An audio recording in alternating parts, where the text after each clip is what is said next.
Everyone thought I was just a waitress in a fancy Seattle restaurant, a nobody who somehow got lucky enough to marry a tech billionaire. Even my coworkers whispered that I'd never belong in his world. But on our wedding day, when the music was still playing and the flowers were falling, masked gunmen stormed in, turning our vows into a battlefield. And that's when everyone discovered who I really was, the woman none of them had ever known. Before I tell you how my wedding day became a war zone, make sure to subscribe and ring that bell. This story will leave you breathless, because nothing is ever what it seems. Trust me. My name is Emma Reed, and just a few months ago, I was a simple restaurant waitress serving cocktails and smiles to people who never learned my name. But everything changed the day I met Julian Hart, the man who taught me that even in the middle of a storm, miracles can still bloom.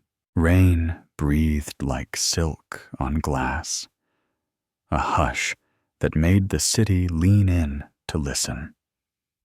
Inside the Azure Room, the chandeliers glowed a honeyed mercy over men in slate suits and women who wore their laughter like armor. Emma Reed, 30, carried a tray of Bordeaux like a moon balancing on her palms. She was 5'7" and quietly athletic, the kind of strength that comes from hauling crates at dawn and keeping promises after midnight. Her hair, dark chestnut, was braided and knotted low to keep from brushing the plates. A few damp strands curled at her temples from the evening's mist. Her skin was a warm olive, freckled lightly across the nose, like punctuation on a thought she hadn't spoken yet. People saw the smile first, polite, practiced. Then, if they lingered, the eyes, gray-green, steady as leveled water, the sort you trusted with good news and bad.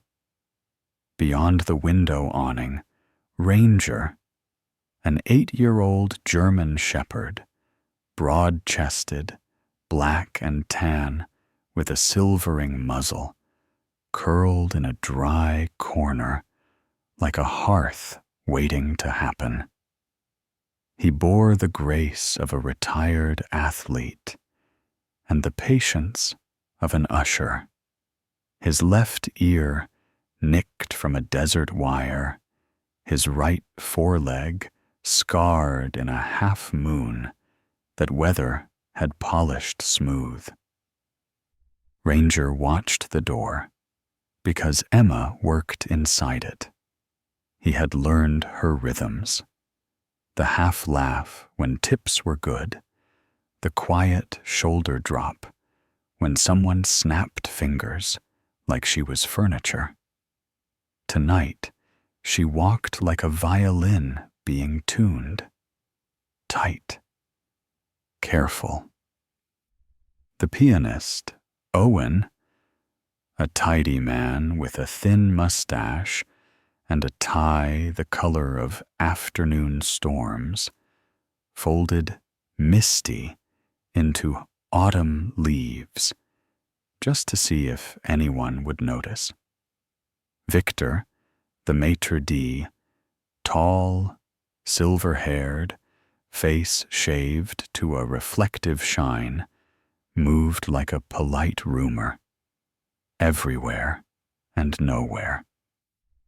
Sasha, the bartender, a compact woman with sleeve tattoos of constellations and a soft spot for sailors, measured gin with a mathematician's exactness and a poet's mercy. In the kitchen, Louise, the line cook, broad shoulders, baseball cap, a laugh you could hear through a vent, flipped halibut like blessings.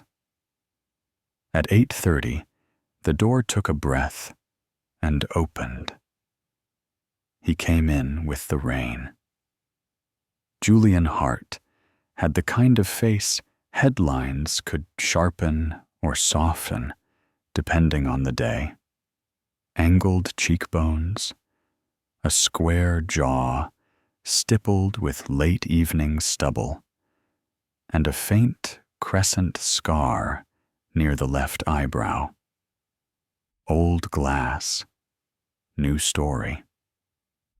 35, maybe 36, 6'2", in a charcoal coat a shade darker than his mood. The coat clung to him, slick with Seattle's sky. His eyes were a gray so light they flirted with blue, the color of a lake 1 minute before a storm makes up its mind. He was handsome in the way cliffs are handsome, impressive, a little dangerous, weather-made. People at neighboring tables recognized him the way you recognize a lighthouse you've never visited. Founder of HeartSec, the cybersecurity firm that sold peace of mind by the terabyte. A billionaire whose name lived in financial columns and encrypted chats with equal ease. Rumor said his father died when he was 16. A shipyard accident that taught him where steel bends. Rumor also said he kept promises, except to himself, and slept poorly. "Table for one," Julian murmured to Victor, voice deep and sanded, as if he'd been speaking against wind most of his life. Victor inclined, a stage bow shortened by rent and time. "Of course, Mr. Hart. Window or corner?" "Corner," Julian said, eyes flicking toward the rain. "I like to watch weather make decisions." Emma approached with water and the spare kindness of a well-made napkin. "Good evening," she said. "Here's the forecast. Duck confit with a 100% chance of satisfaction." The corner of Julian's mouth had the audacity to smile. "What do you recommend when the day's been nothing but passwords and firewalls?" "Soup," Emma said. "Tomato basil if you want to remember summers, mushroom if you want to forgive winters. Also, bread warm enough to apologize for everything else." He studied her the way a careful man studies a safe route across ice. Up close, he carried that faint ozone of expensive electronics, the metal crisp scent of server rooms and decision rooms. Mushroom, he decided, and the halibut, and... He paused, suddenly human. Whatever dessert tastes like not checking my phone for 10 minutes. "Crème brûlée," she said. "It comes with a spoon and amnesty." As she turned, Ranger's ears pricked outside. The dog rose, padded 2 steps, settled again. Habit. Vigil. Emma felt that watchfulness as a tug between her ribs. She had found Ranger 6 years earlier near a NATO training site overseas, a trembling skeleton with a voice too hoarse to bark. She had said, "You're coming home with me," the way you say, "We're not done yet." They had been gravity for each other since. Emma returned with soup. The steam wreathed Julian's face. He closed his eyes for the first time that night and breathed as if memory had a smell and it was mushrooms surrendering to butter. When he looked again, the public man had stepped half a pace back, and the private man took his chair. "You know, Ms. Reed," she said. "Ms. Reed. Most people talk to me as if money is a language. You talk like it's weather." "I talk like a person who gets wet," she said. "Umbrella?" He laughed, surprised, an off-duty sound. "If I'd had you in today's board call, we might have survived it without casualties." "Casualties?" "Ambitions," he said. "They bruise when you move them." She tilted her head. "You look like a man who carries other people's locks around and calls it a key ring." Julian considered that, then folded it into a pocket of his mind as if he might take it out later when the room was empty. Sasha slid a discreet single malt to his table with the reverence of a tiny ritual. Owen drifted into Claire de Lune, which always made strangers remember they had secrets.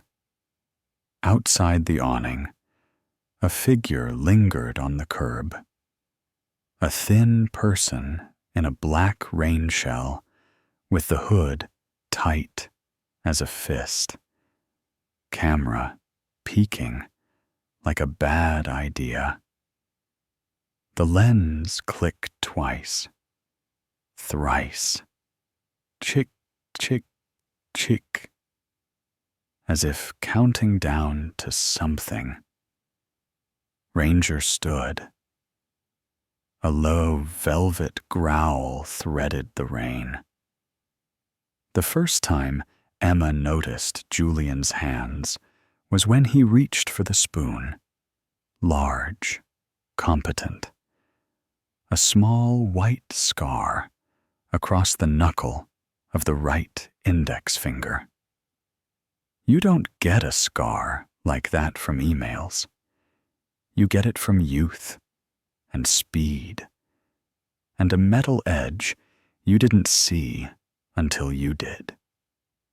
He caught her looking. "Sailboat," he said, answering a question she hadn't asked. "Once upon a summer, in a hurry to dock before a storm." She nodded. "You docked?" "Enough of me did," he said, the smile returning with a limp. "Dessert?" she asked. "Please," he said. And he hesitated, which made him younger. "Tell me about the dog." "Ranger," she said, feeling the name do the work of a blessing. 8 years old, thinks he invented loyalty, sheds as if it's a profession, eats like an apology. He listens better than most men, and he knows when I'm pretending to be okay. Julian's expression changed by a small, private degree. Something in it said he too understood how animals sit beside our ghosts and persuade them to share a blanket. "He's lucky," Julian said. "I'm the lucky one," Emma answered, and understood it was the truest sentence she'd spoken all week. Victor glided by like a quiet warning. He bent to whisper, "There is a guest in a hood at the window. Says he's waiting for someone. He is not waiting politely." Emma's eyes tracked the reflection. Black jacket, camera nose smudging the glass. The odd stillness of a person who has never learned to be merely present. Her chest tightened, then steadied. The old training was an inner metronome. See, assess, choose. She delivered crème brûlée.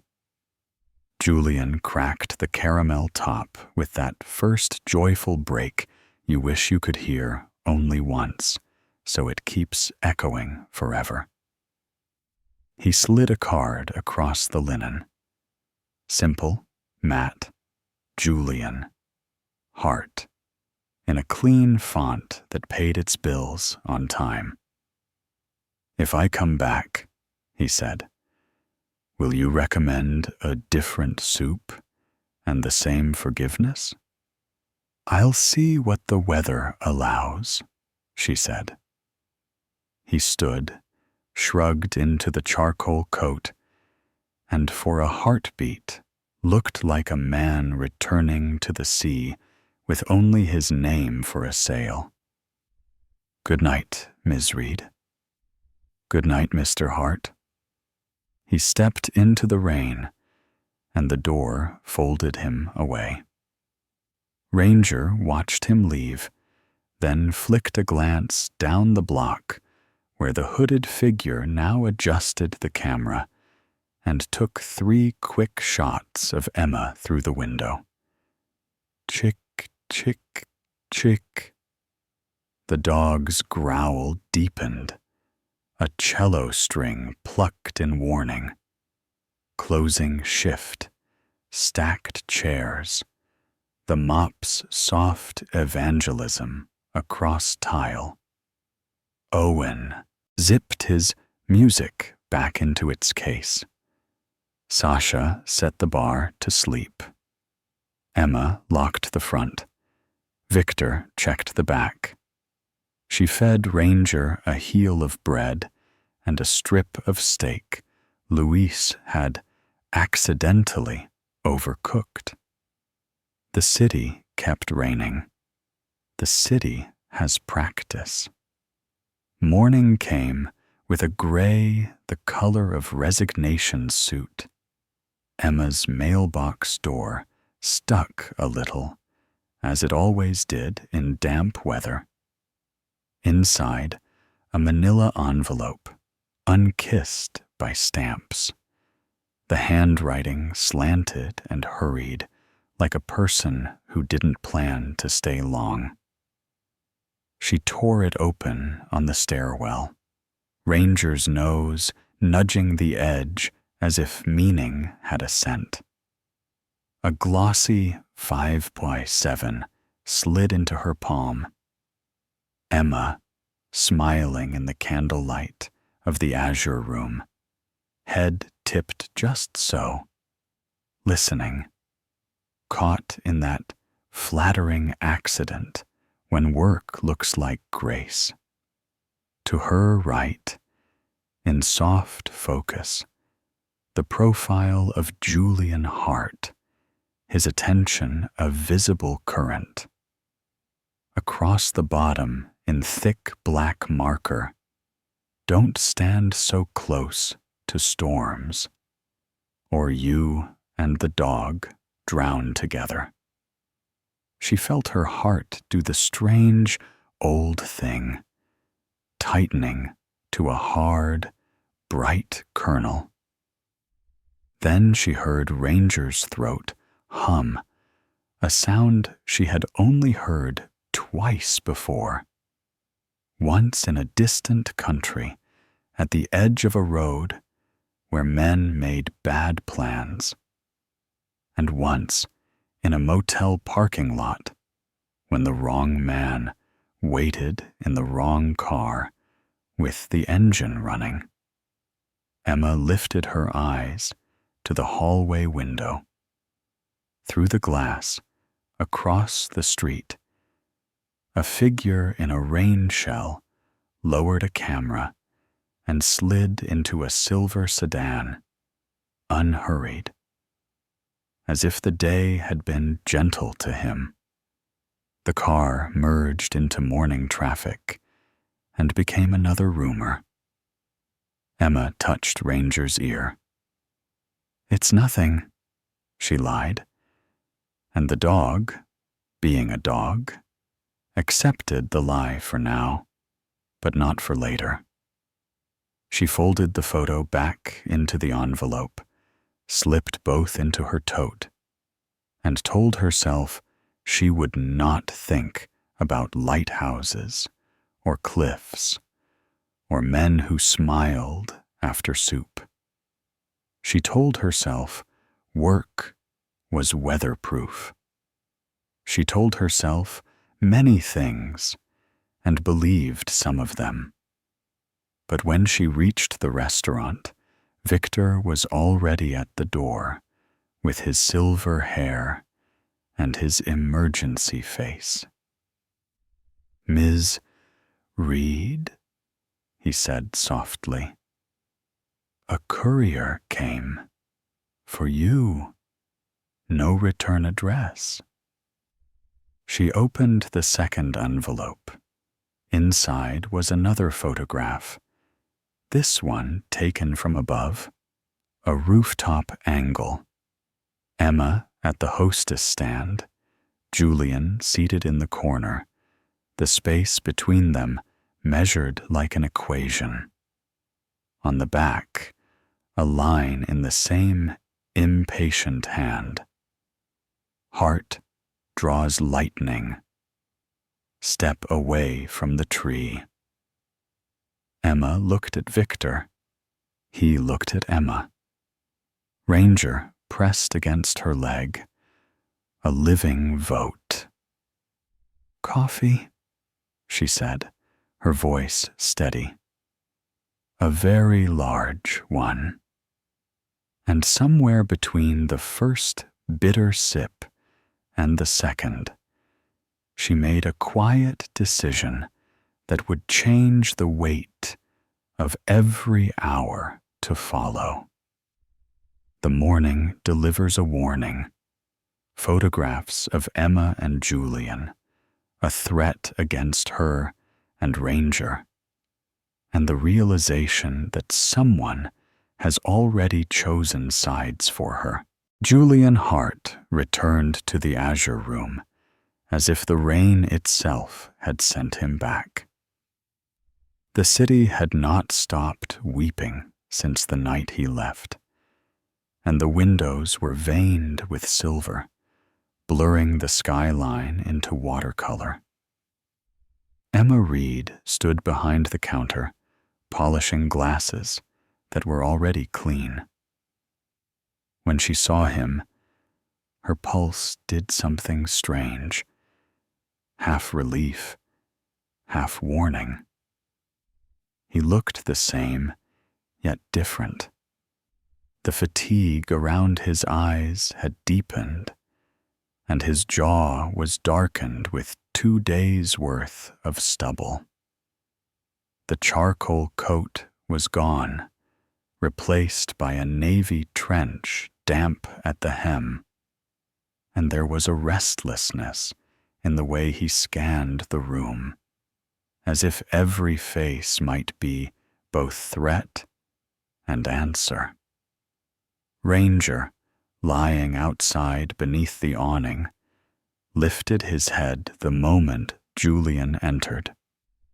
The old shepherd's fur was slick with drizzle, his gaze steady, reading people as if they were wind.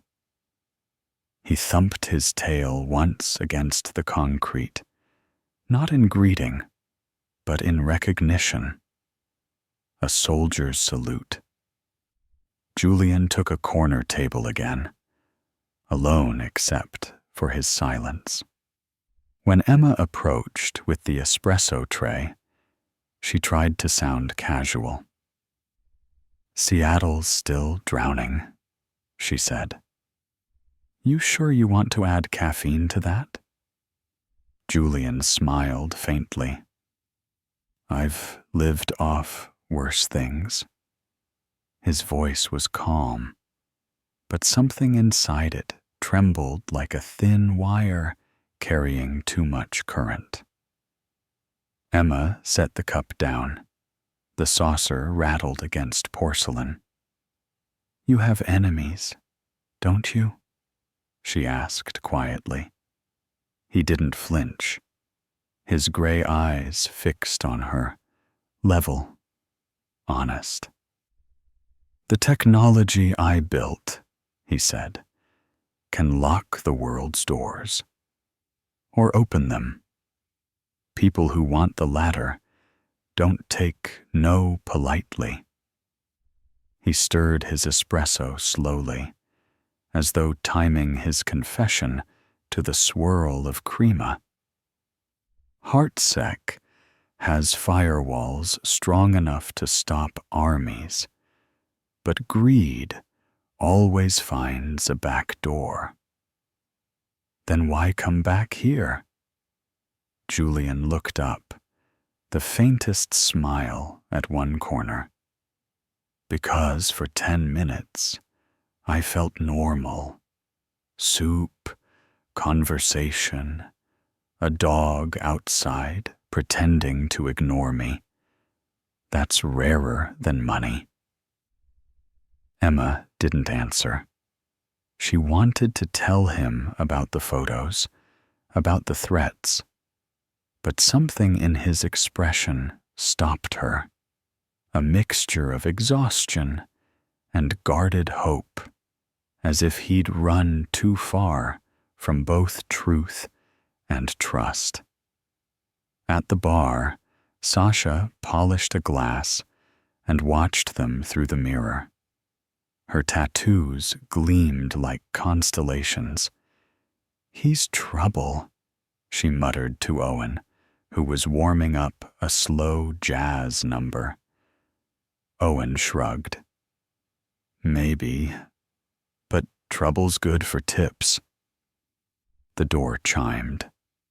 3 men entered, 2 in matching gray suits, one broader, darker, a shade of storm cloud among drizzle. The first was Marcus Dale, Julian's head of security. 40, tall, with shoulders that turned door frames into suggestions. His hair was close-cropped, salt and iron, and a faded scar crossed his cheek like punctuation.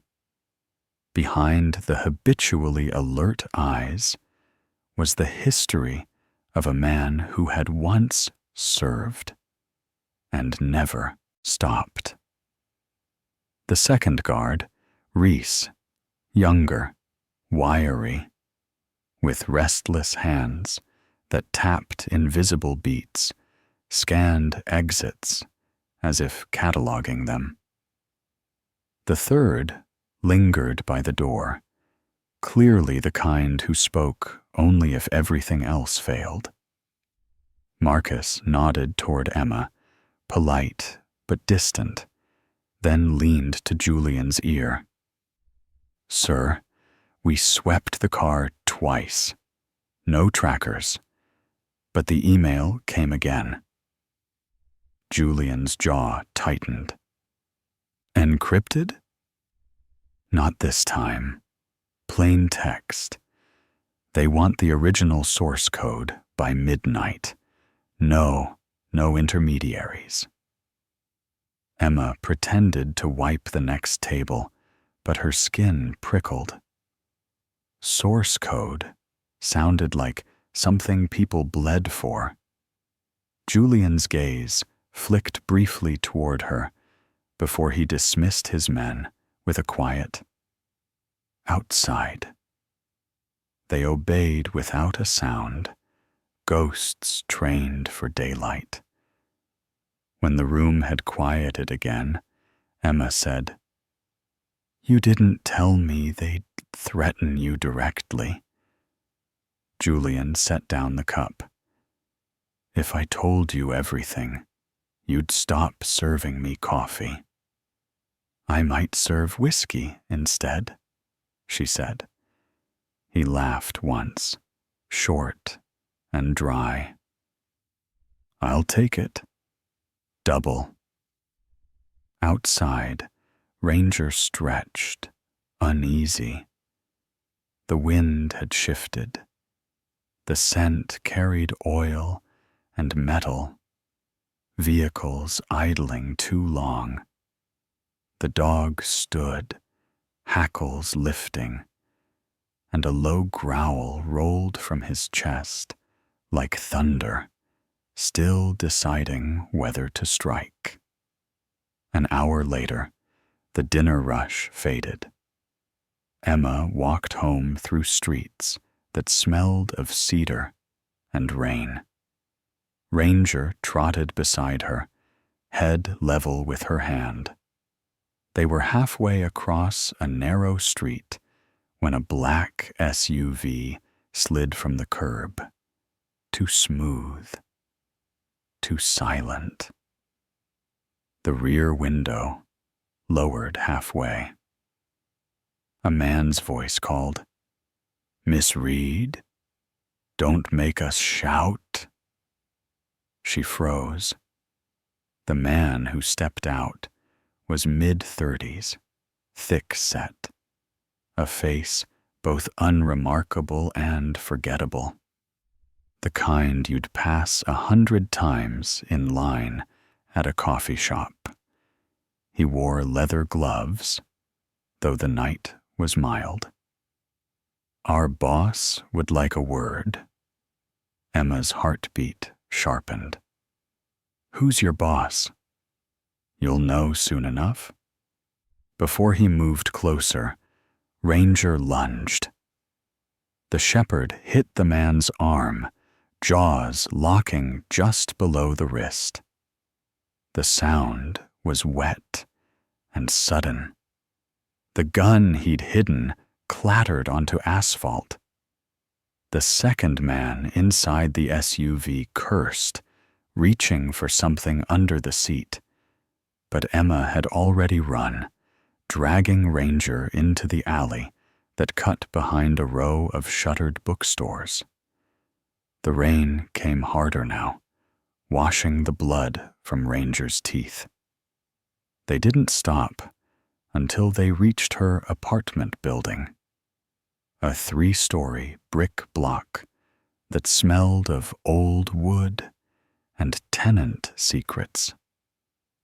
Inside, hands still shaking, she found the fallen USB card tangled in Ranger's leash clip. She slid it into her laptop. The screen blinked, static, then cleared to show a video. Julian standing before a towering heart-sec billboard. Behind him, letters burned onto the digital screen in real time. If he doesn't deliver, someone else will pay. The clip ended with the crackle of interference and the brief outline of a masked figure in the reflection. Tall, wearing a hood and a breathing mask patterned with blue circuitry. Emma stared at the screen until the cursor stopped blinking. Ranger whined softly, leaning his weight against her leg. The next night, she returned to the Azure Room. Julian was there again, but this time the quiet had armor. He had Marcus and Reese stationed at opposite ends of the restaurant, their earpieces glinting. When she approached his table, he spoke first. "You shouldn't have come back." "I work here," she said. "Besides, they already found me." He looked up sharply. "What do you mean?" She handed him the flash drive wrapped in a napkin. "It was dropped at my feet after they tried to take me." Julian's face went blank. The kind of blank that comes from too many betrayals to catalog. "Damn it," he whispered. "They're closing in on anyone near me." Then his tone shifted, colder, protective. "Emma, listen to me. Don't come to this restaurant again. Don't call, don't text. Change your route home. This isn't drama. It's target acquisition." She met his eyes, steady despite the pounding in her chest. "It's too late to keep distance, Julian.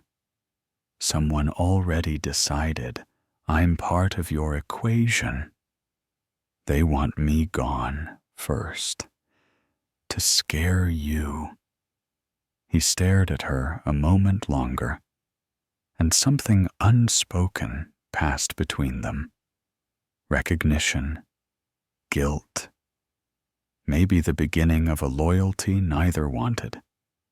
Then Marcus appeared beside the table, murmured something too low to catch. Julian rose. "Please, Emma, go home. Lock your doors. I'll fix this." She almost laughed. "Can you fix rain?" He hesitated, then reached into his coat, sliding a small black device across the table. A panic transponder, the size of a key fob. "If anything happens again, press twice. It sends your location to me. I'll come." She closed her hand over it, feeling its weight like a promise and a curse. When he and his guards left, the room felt emptier than closing time. Emma watched the taillights vanish into mist. She turned to see Ranger waiting by the glass, head tilted, rain dripping from his muzzle. "Come on, boy," she said softly. "Looks like we've been drafted." Outside, across the street, the same silver sedan idled again. Behind its tinted glass, the photographer from before lowered his camera and spoke into a headset. "They've met twice, proceeding to phase 2. Emma learns how deep Julian's enemies reach when she's attacked and receives a chilling video threat. Despite warnings to stay away, both realize she's already part of a dangerous web that's closing fast. The wind outside Julian's penthouse sounded like it was breathing through steel. Seattle glowed beneath them, wet streets shining like arteries. The harbor a sheet of mercury in constant motion. Inside the glass-walled apartment, Everything gleamed with modern precision. Dark wood floors, matte black furniture, and the faint hum of technology alive in the walls. Yet amid all that design perfection, something human lingered. Coffee cooling on the counter, an open piano with one note left hanging, and two souls who had stopped pretending they could remain strangers. Emma Reed stood near the window, her reflection ghosting over the cityscape. She wore a loose gray sweater, sleeves pushed up to her elbows, hair undone from its usual braid. Her eyes were drawn to the skyline, but her mind was replaying the SUV, the gun, the teeth of her loyal companion saving her life. She still felt the pressure of that man's gloved hand, the smell of leather and fear. Every time she blinked, she saw the words burned on that digital screen. Someone else will pay. Julian Hart, in a white shirt rolled to his forearms, sat opposite her on the couch. The pallor of sleeplessness shaded his face. His beard had grown into a thin stubble that softened the sharpness of his jaw. He was the kind of man who looked most vulnerable when he was finally still. "You shouldn't be here," he murmured, his voice deep but hollowed. Emma didn't look away from the rain. "You said that yesterday, and the day before that. You nearly got me killed. So maybe I'll decide where here is tonight." Ranger, the 8-year-old German shepherd, stood by the front door like a sentinel carved out of instinct. His fur shimmered gold-black under the soft lamp, ears flicking at every creak of the building. He was aging, but not slow. Muscles still coiled, eyes bright with that intelligence dogs carry, like quiet wisdom. He didn't sleep. He waited. Julian exhaled and rubbed his temples. "A year ago," he began, "we built something called Sentient Cloud, an AI that could learn patterns across any system, adapt faster than a human could respond. It was meant to defend networks, predict cyber attacks, even detect fraud before it happened.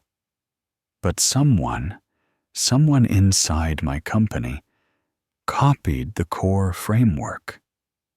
They turned it into something else, something that could override commands, a weapon disguised as knowledge." He paused, gaze unfocused. "I shut it down, erased the public files, but the original kernel, they still think I have it. They'll kill anyone to get it." Emma turned back to him, studying his face. "Who's they?" Julian hesitated. Then, "A group called the Halo Directive. Private contractors, ex-government. They sell silence and shadows.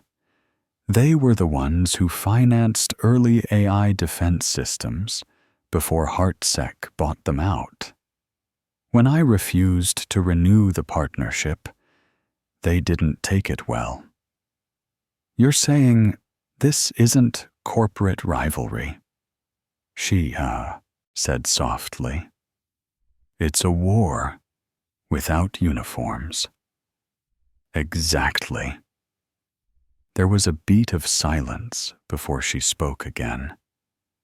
I can help. Before this, I wasn't just a waitress. I was a telecom engineer for the U.S. Army Signal Corps. I know how to scramble frequencies, divert communications, even mask a signal trail. If they're tracking us by digital signature, I can confuse them. Julian stared at her, as though seeing her for the first time, not as a waitress with quick wit and tired eyes, but as someone with the backbone of steel under silk. You were military? 3 tours, she said quietly. Afghanistan. I saw more satellites than sunsets, and I left because I was tired of watching people disappear into numbers on a screen. She managed a small smile. Now, I serve coffee. It's cleaner work.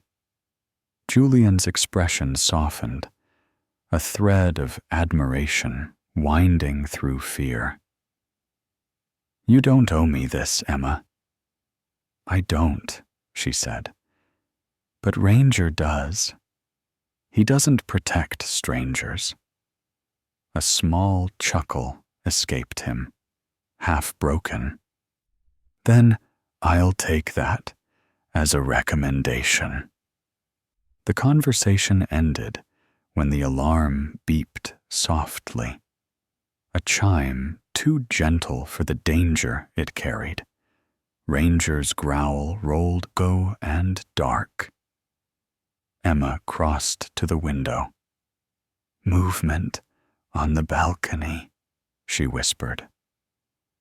Outside, the fog pressed close to the glass, and through it drifted a faint red light, pulsing, then the mechanical hum of rotors. A small drone hovered beyond the glass wall, its body no larger than a bird, but glinting with camera eyes and a microphone boom. Julian grabbed a handheld console from the table, a hacking device of his own making, compact and sleek, covered in tiny LEDs. I can intercept it, he muttered. His fingers danced over the screen, lines of code reflecting in his eyes. The drone jerked once, twice, then froze midair.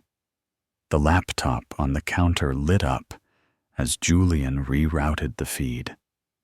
Coordinates appeared, blinking in red. 47.626 N, 122.333 W, South Lake Union. An old shipping warehouse, Julian said grimly. That's where they're broadcasting from. The drone spun wildly, then detonated in a burst of sparks against the window. Glass shivered, but didn't break. Smoke coiled in the rain. Ranger barked, tail rigid, body braced between them and the blast. When the noise faded, Julian wiped soot from his sleeve and turned to her. They're close. If I don't stop this at the source, they'll never stop coming. Emma folded her arms. Then I'm coming with you. He shook his head. No, you've done enough. She met his stare evenly. You don't understand. If you go there alone, they'll expect that. They won't expect someone who knows how to jam a signal. Julian hesitated, conflict etching into his features. Finally, he nodded once, resigned. We leave in 20 minutes. While he packed equipment, devices that looked part computer, part weapon, Emma sat on the couch, scratching behind Ranger's ears. "Looks like it's another mission, old boy," she whispered. The dog pressed his head into her palm, eyes soft with unspoken loyalty. Julian re-emerged with a duffel bag and a new figure beside him. Lena Cho, mid-30s, HeartSec's chief cryptographer. She was petite, sharp-faced, with short black hair tucked behind one ear and fingers that seemed to type even when still. Her voice carried no music, only precision. "Mr. Hart says you're joining," she told Emma, a trace of doubt under professionalism. "I'll monitor from the van. If things go south, you get back here and hit this code." She handed Emma a tiny black disc. "EMP charge, one use, enough to wipe anything electronic in a 15-meter radius." Emma nodded, pocketing it. "Understood." Lena's gaze lingered on her a moment longer. Then she said quietly, "For what it's worth, I hope you know what you're walking into. These people, they don't make mistakes. They make examples." When the elevator doors slid shut, the city's reflection bent across the glass like a smear of light. Julian stood beside Emma, silent, except for the low hum of dissent. The look on his face wasn't bravery. It was inevitability. The kind that comes when you stop running from the storm and start walking toward it. At the lobby, Ranger barked once, short and sharp, as if to punctuate fate. Julian glanced down at the dog. "He's really not going to let us go alone, is he?" Emma smiled faintly. "Not a chance." Julian reveals the truth about the stolen AI sentient cloud and its hunters. When a drone attack exposes their location, he decides to confront the threat. Emma insists on joining the mission to South Lake Union, with Ranger by their side.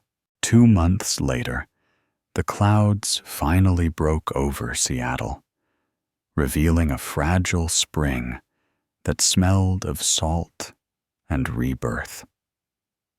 The city had begun to forget the attacks, but Emma and Julian hadn't. They lived quietly, changing numbers, moving apartments, trusting no one except a loyal dog and a handful of ghosts. When Julian suggested the wedding, Emma hesitated. "The world's still hunting you," she said. "Maybe us." Julian had smiled faintly, the kind of smile that hides bruises under dimples. "Then let them watch. Life doesn't wait for fear to leave." The ceremony took place inside a glass garden overlooking Puget Sound, where rain streaked the transparent walls like melted pearls. Lanterns hung among vines, soft light rippling through puddles. Ranger wore a small navy bow tie, his fur brushed to a proud shine. He sat in the front row beside Lena Cho, who had reluctantly agreed to act as witness. Lena, neat in a tailored gray suit, looked uncomfortable among flowers, but she stayed because loyalty, once given, was a kind of oath. The officiant, Reverend Michael Gable, was a man in his 50s, with a warm face weathered by compassion. His hair was more silver than brown, his eyes gentle but alert, the eyes of someone who had spent years listening to confessions and learning that forgiveness takes muscle. He had agreed to the wedding on short notice, intrigued by Julian's quiet demeanor and Emma's fierce calm. Julian stood tall in a dark tuxedo, the first button left undone like a small rebellion. His scarred eyebrow caught the light each time he turned toward Emma. She, in a simple ivory gown, looked nothing like the weary waitress of the Azure Room.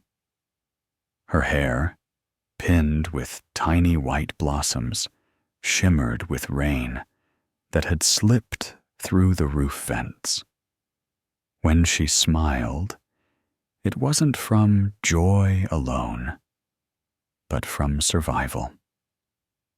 As the ceremony began, guests, mostly Heartsec employees and a few old friends, watched with uneasy hearts.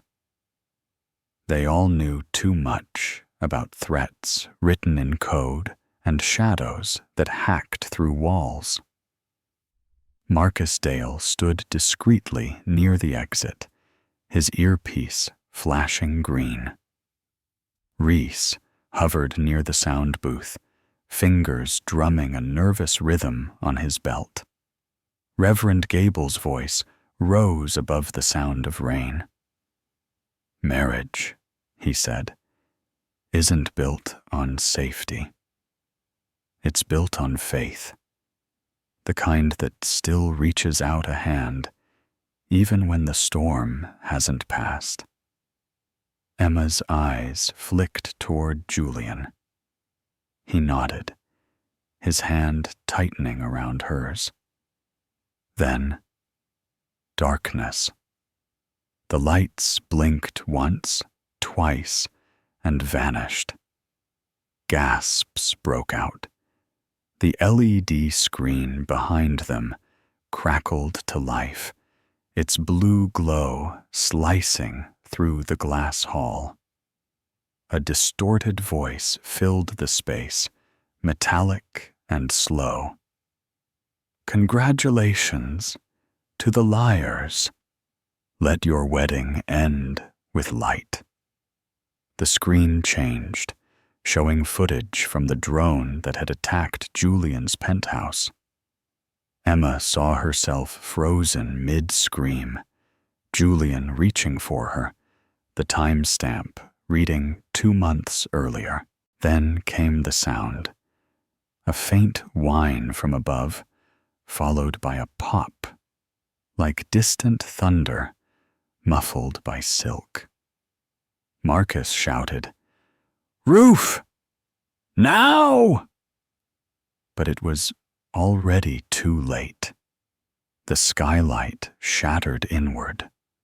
3 figures in maintenance uniforms dropped through the opening with military precision. Their faces were hidden behind black half-masks, their movements too smooth to be amateurs. Ranger was already moving. The German Shepherd lunged, hitting the first man square in the chest. Teeth sank into fabric and flesh. The man went down hard, his weapon skidding across marble. Julian grabbed Emma's wrist. "Run!" They sprinted through the flowered aisle, glass crunching underfoot. Behind them, one of the intruders rolled a small metallic sphere toward the altar. It pulsed with white light, emitting a soft hum. An electromagnetic pulse bomb. Emma turned back, eyes widening as the timer began to flash. 0045. 0044. "Julian, get them out!" she shouted. "I'll handle this." He froze. "You can't." "I can." She tore off her heels, dress hem whispering over the floor, and slid beside the device. Her hands moved quickly, tracing wires, her breath shallow but steady. Sweat gathered at her temples as she followed each circuit, reversing polarity the way she'd once done under shell fire overseas. Reese appeared beside her, gun drawn. 30 seconds, he muttered. "Find the main current," she said. "I'll redirect it." Reese crouched low, eyes darting between the countdown and the glass walls.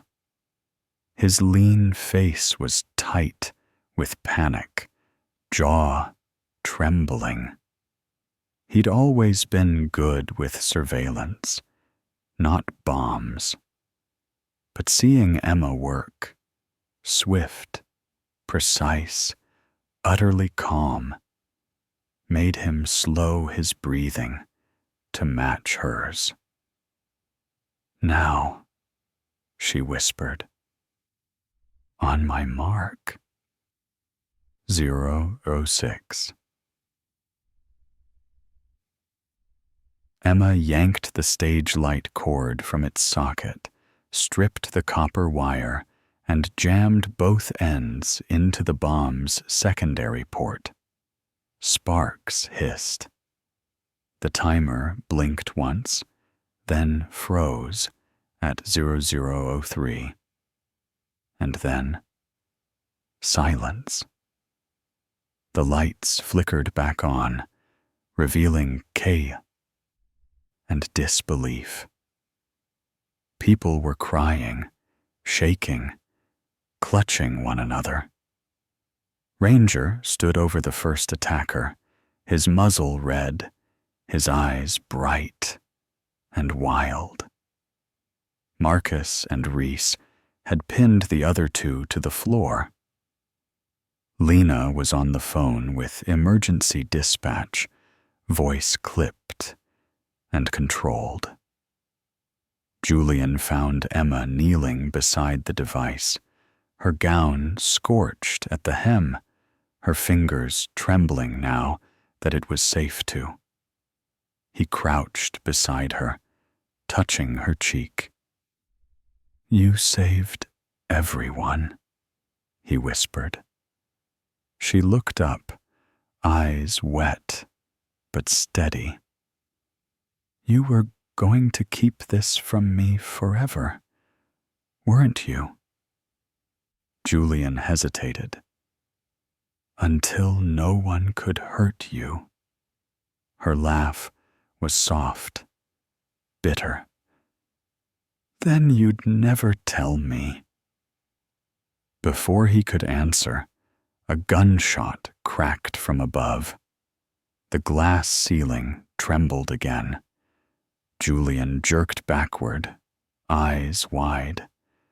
A dark stain spread across his left arm, blooming fast across the white of his sleeve. Emma screamed his name. Marcus fired upward toward the skylight, but whoever had shot was already gone, swallowed by the gray Seattle rain. Ranger bounded to Julian's side, whimpering low, pressing his head against the wounded arm as if to stop the bleeding. Julian blinked, pain clawing up his face. "It's fine," he managed. "Just a scratch."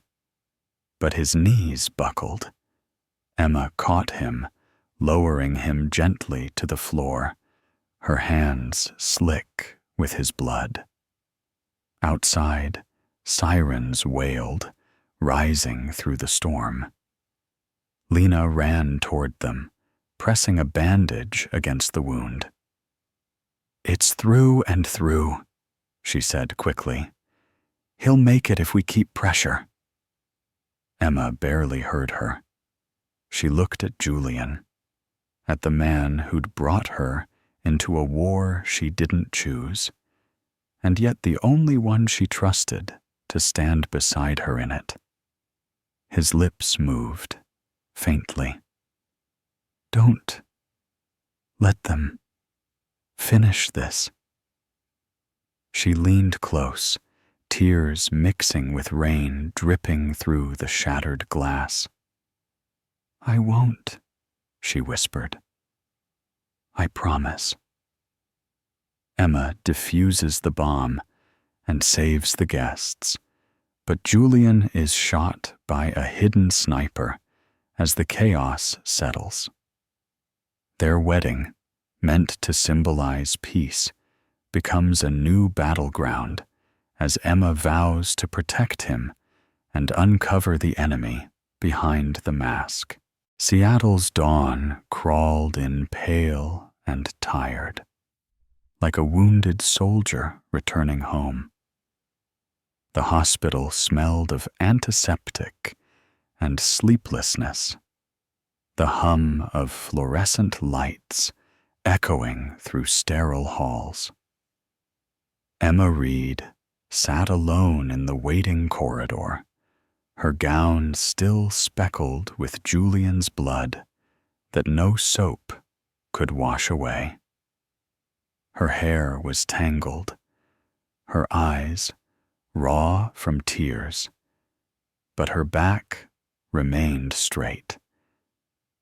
Beneath her, Ranger lay pressed against her boots, his black and tan fur damp from the rain outside. The dog's chest rose and fell in slow, steady breaths, a heartbeat that reminded her the world hadn't ended yet. Through the glass door, Julian lay pale against the hospital bed, a line of IV tubing like veins of borrowed life. His arm was bound tight, the wound clean, but deep. The doctors said he was lucky. Luck, Emma thought, was just another word for surviving when you shouldn't. She turned the small silver phone over in her hands, the one she'd taken from his jacket while the surgeons worked. On the screen, hidden behind layers of encryption, was a single folder titled Key Cloud. She hesitated, then opened it. Inside was a map, coordinates blinking faintly, 47.633, 1223491. She knew the area. Fremont Dock, a wasteland of abandoned containers and foghorns. Another message appeared below the coordinates, unsigned. "Come alone if you want him to live." Emma looked down at Ranger. "You up for one more fight?" she whispered. The dog's ears lifted, amber eyes meeting hers. That was answer enough. By the time she reached Fremont, The city had drowned beneath another curtain of rain. Streetlights flickered like dying candles, and the air reeked of brine and oil. Emma wore a black jacket, hood drawn, boots heavy with water. Ranger padded beside her, silent, muscles taut. She could hear the clatter of loose chains, the groan of ships rocking against rusted docks. She found the warehouse easily. It stood alone, graffiti blooming across its sides like battle scars. A single light burned near the entrance, yellow and uncertain. And then a voice called out from the shadows. "You came." A woman stepped into view.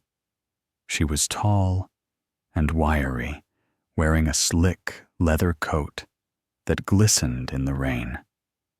Her hair was platinum blonde, tied back in a severe knot that accentuated her sharp jawline. Her eyes were gray, too cold to belong to anyone who still believed in mercy. She looked to be in her late 30s.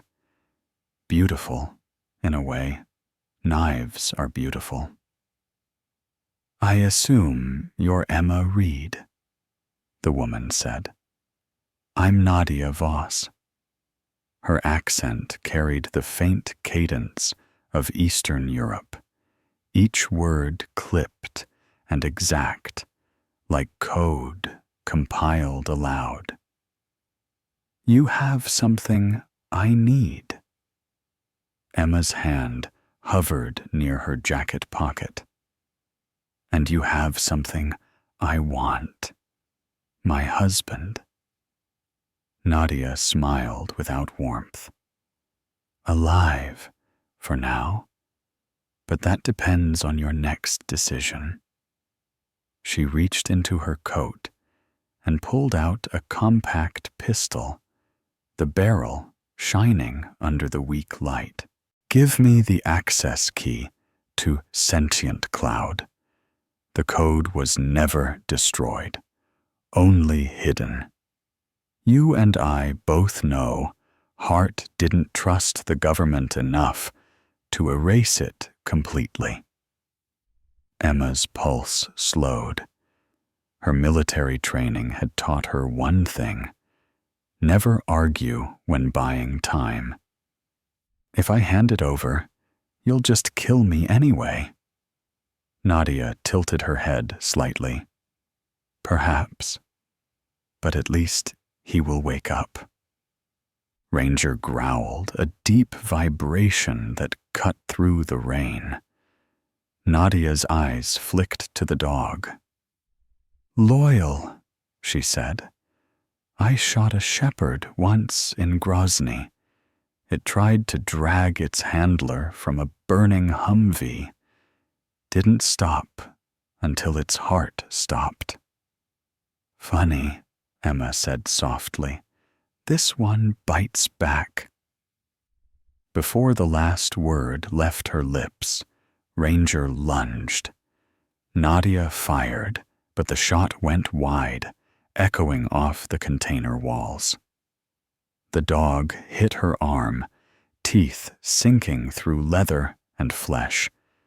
The pistol clattered away into a puddle. Nadia screamed, twisting violently, kneeing Ranger in the ribs, but the animal didn't let go. Emma rushed forward, grappling with Nadia's other hand.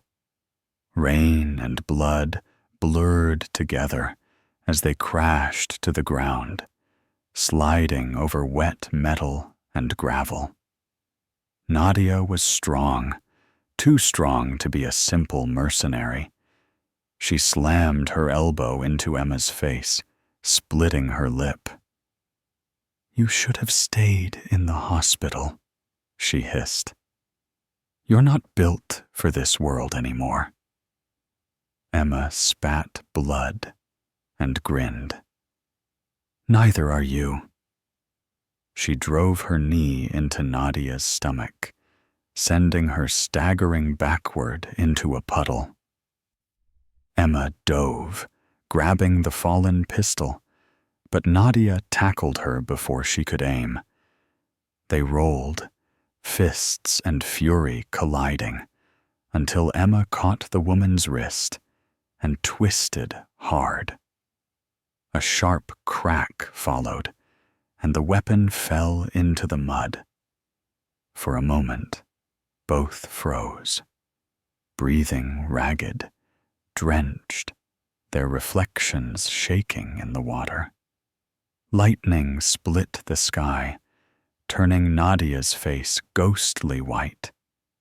Emma saw it then, the faint tattoo under the woman's jaw, a halo made of broken circuitry.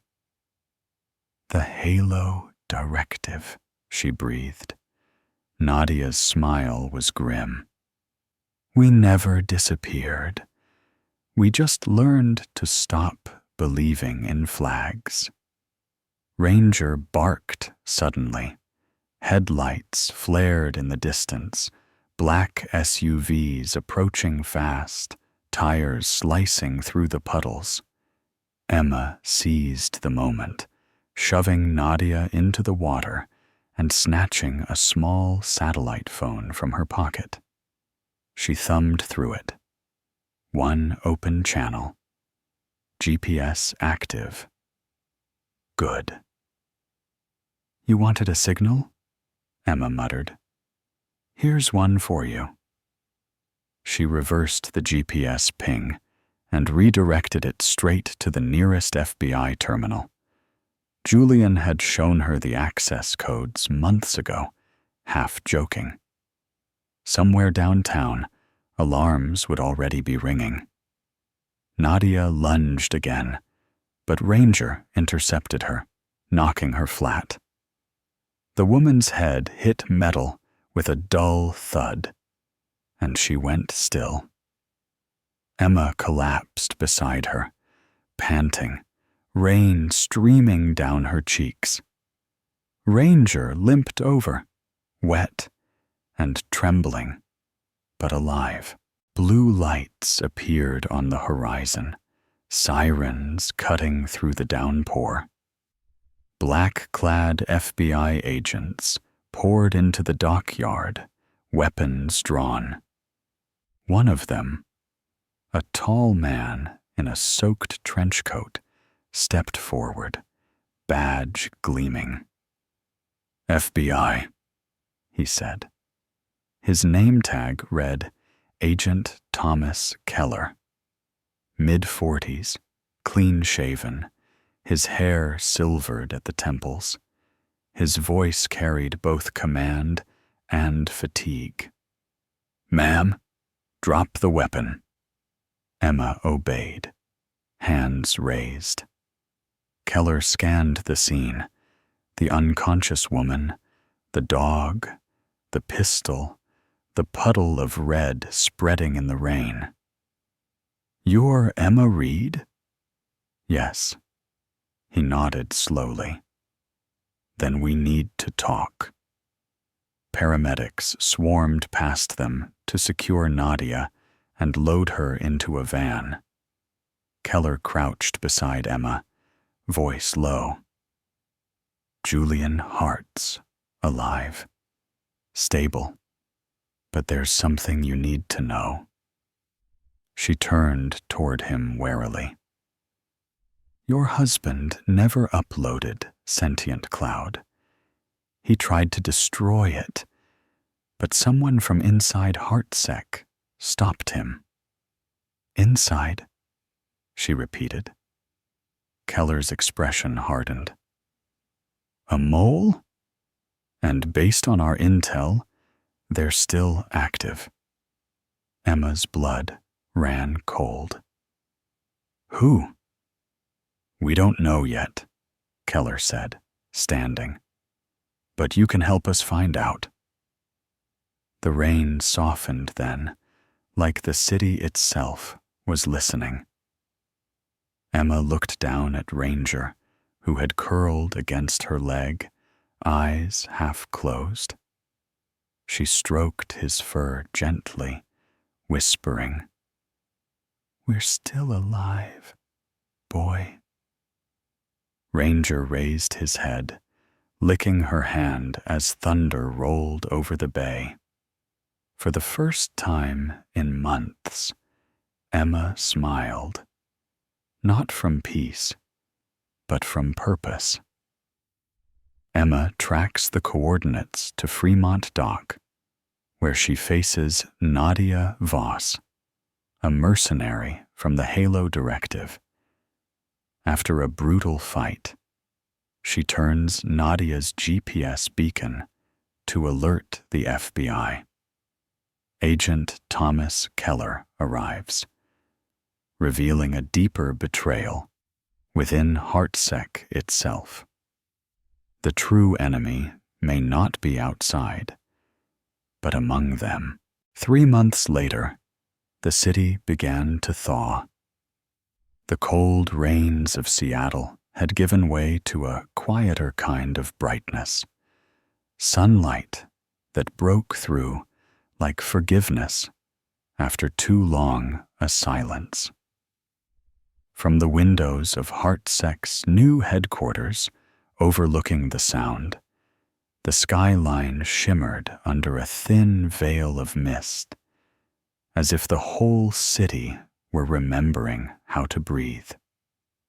Julian Hart stood beside that window now, one arm still stiff from the bullet wound, a faint scar tracing the line between survival and grace. His hair, darker now that he no longer dyed the gray away, curled faintly at the edges. He had regained weight, laughter, and the steady patience that comes after nearly losing everything. Behind him, Emma adjusted a vase of wildflowers. Her hair, sunlit brown and falling freely to her shoulders, carried the scent of wind and lavender.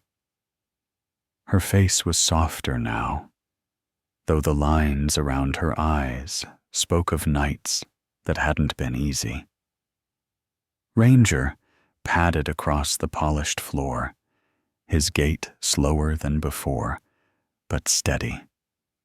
His muzzle touched with silver.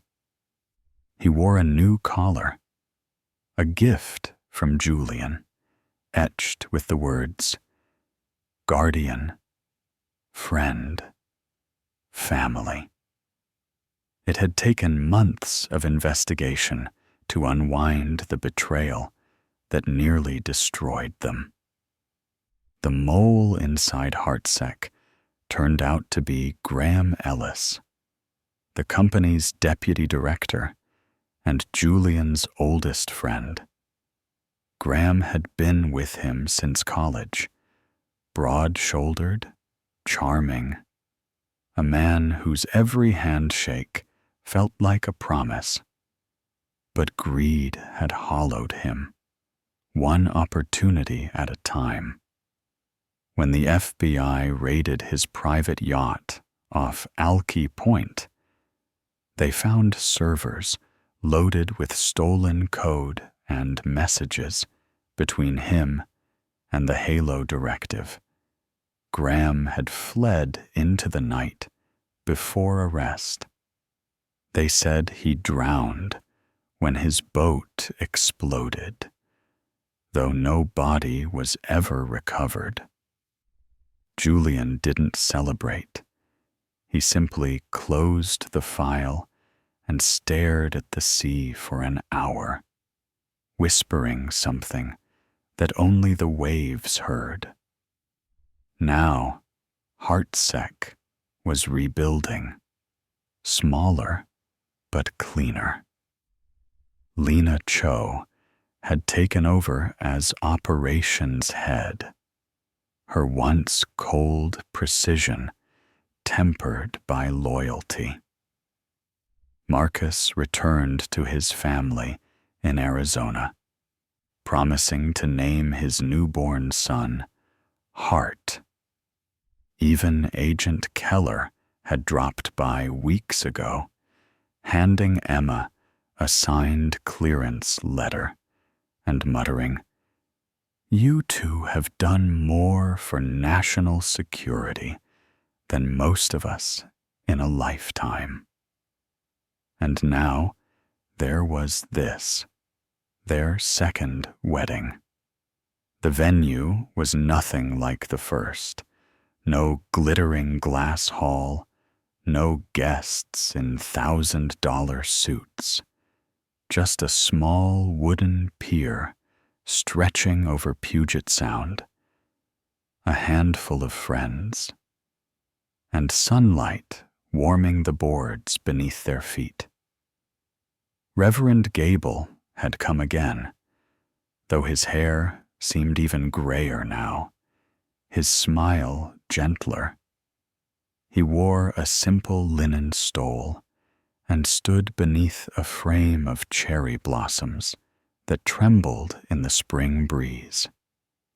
Julian stood waiting at the end of the pier, wearing a navy blue suit that fit him like memory, sharp, honest, a little imperfect. He turned when he heard footsteps, and the world fell still. Emma walked toward him, barefoot, her white dress fluttering around her knees like sea foam. Her bouquet wasn't roses this time, but forget-me-nots and tiny sprigs of rosemary, bound together with a strip of linen from the hem of her old waitress uniform. Ranger trotted a step behind her, tail wagging lazily, tongue lolling in contentment. When she reached him, Julian whispered, "You look like the reason spring exists." She laughed. "And you look like you've finally learned to tie your own tie." Reverend Gable smiled as he lifted his book. "Marriage? Round 2?" he said lightly. "You've both already learned that love doesn't end the storm. It just teaches you to hold on tighter." The small gathering chuckled. Lena wiped at her eyes discreetly. Even she wasn't immune to joy anymore.